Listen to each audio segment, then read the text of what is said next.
En este video yo les voy a hablar un poco sobre El Matadero, que es el primer cuento de la literatura argentina que combina el romanticismo europeo y la literatura nacional, siendo su autor Esteban Echeverría. Pero para empezar es necesario hablar un poco sobre lo que acontecía en Argentina en esa época. Después de la independencia de Argentina en 1816, el país se dividió en dos bandos, federalistas y unitarios. Los federalistas buscaban que el poder del país no se concentrara tan solo en una provincia, en este caso Buenos Aires, y el partido estaba mayormente conformado por caudillos y personas pertenecientes a las clases más bajas. Los unitarios, por el contrario, buscaban que el poder de la nación se concentrara en una sola provincia y fue conocido como un partido de élite, por lo que no era muy aceptado entre los estratos bajos de la sociedad argentina.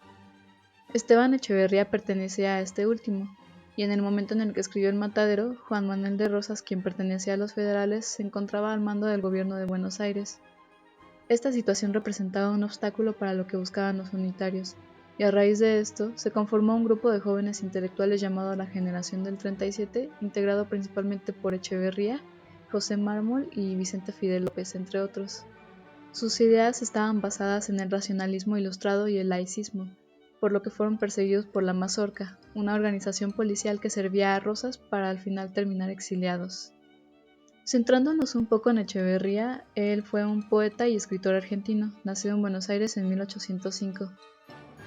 Durante su juventud se vio obligado a alternar sus estudios con el trabajo para finalmente en 1826 mudarse a Europa, en donde se dedicó a asistir a clases sobre historia, ciencias políticas y filosofía.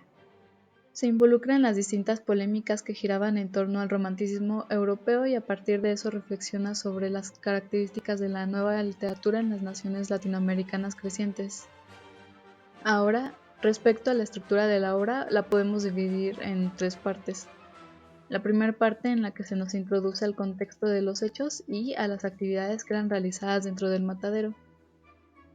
La segunda parte que se enfoca en describir la ubicación geográfica y el aspecto del lugar, así como el papel que jugaban los personajes secundarios y un pequeño desliz con un toro que es confundido con una res.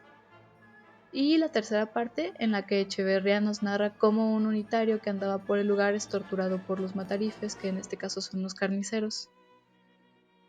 Ok, pues el relato comienza en una ciudad de Buenos Aires gobernada por el restaurador, cerca de Río de la Plata durante la época de Cuaresma, y en esta, al ser una comunidad en la que la mayoría de la población era católica, se ordenaba ayuno y abstinencia de carne. Un diluvio provoca que el río se desborde e inunde gran parte de las calles, lo cual causa la pérdida de muchas cabezas de ganado. Los federalistas, al ver los acontecimientos, culpan a los unitarios de la comunidad por la inundación y la escasez de comida, pues son herejes. La falta de ganado desencadena en múltiples consecuencias, ya sea la muerte de personas enfermas y de niños, o el encarecimiento de los demás alimentos, entre otros problemas.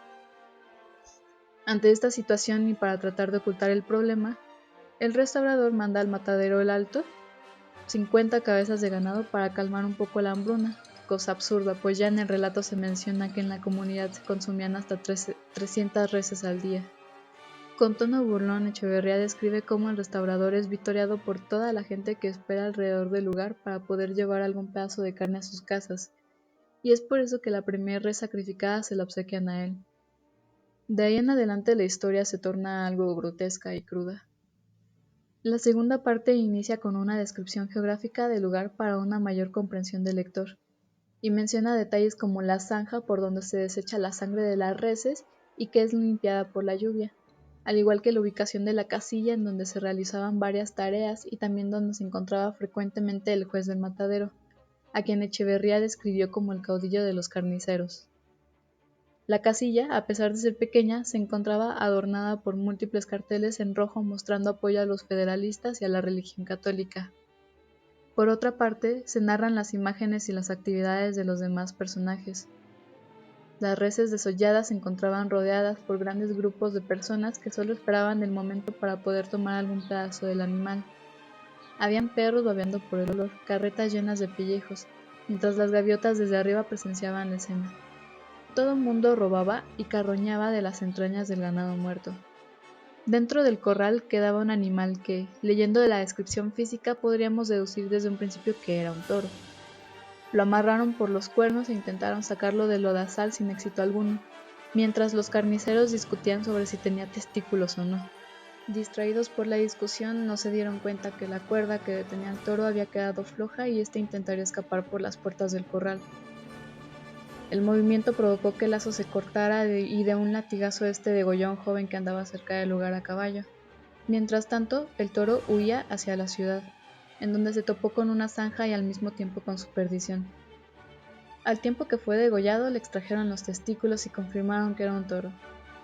Al finalizar la jornada, en el lugar ya no quedaba nadie más que los carniceros y el juez.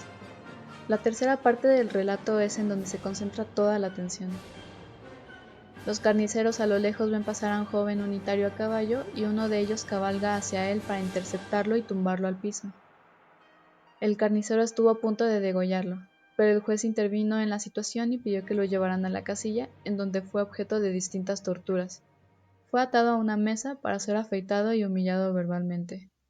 Finalmente, antes de que pudieran desnudarlo para azotarlo, algo dentro del joven explota y este muere desangrado, tirando chorros de sangre por la boca. Los hombres no toman muy en serio la muerte del joven, lo culpan de eso y deciden solo desatarlo, aunque al final no explica qué es lo que hacen con el cuerpo. El cuento termina con este fragmento. Llamaban ellos salvaje unitario, conforme a la jerga inventada por el restaurador, patrón de la cofradía, a todo el que no era degollador, carnicero, ni salvaje ni ladrón, a todo hombre decente y de corazón bien puesto, a todo patriota ilustrado amigo de las luces y de la libertad, y por el suceso anterior puede verse a las claras que el foco de la Federación estaba en el matadero. Moviéndonos un poco a las características principales de la obra, el cuento se ha calificado como una narrativa que va de lo costumbrista a lo realista, y que a pesar de eso estas dos vertientes se ven envueltas en lo romántico del tema principal de la obra.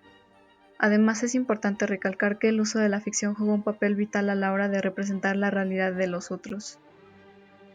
Podemos identificar la influencia del romanticismo en 3 puntos importantes: en la exaltación de la imaginación y la rebeldía, como se retrata en las partes donde aparece el unitario; en el uso de lo popular sobre lo aristocrático, que bien podríamos cuestionar debido a la posición que ocupaban los unitarios; y una presencia fuerte del sentimentalismo por encima del racionalismo. Ahora bien, después de una detenida lectura del cuento, se pueden señalar algunos puntos importantes sobre la obra. Para empezar, es bastante acertado decir que la historia es una alegoría sobre la situación de Argentina en la época posterior a la independencia. Echeverría emitió una crítica fuerte a las acciones y al gobierno de los federalistas, razón por la cual no se publicó hasta después de su muerte. Los simbolismos son bastante claros, iniciando con la inundación como una representación de cómo se encontraba el país, debajo del lodo. Incluso el degüello del joven es un guiño a las ejecuciones públicas hechas para causar temor durante el gobierno de Rosas. Todas las partes del conflicto aparecen de alguna manera en el cuento: el matadero como Argentina, el pueblo como Las Reses, la casilla como Buenos Aires, el restaurador como Rosas, los carniceros como la mazorca y el joven unitario como la juventud argentina. Desde una postura romántica podemos ver de nuevo esta dicotomía de la que ya llevamos tiempo hablando: la barbarie y la civilización, federalistas y unitarios, el joven y el juez. La denuncia política, claramente desde la perspectiva de Echeverría, está ahí latente.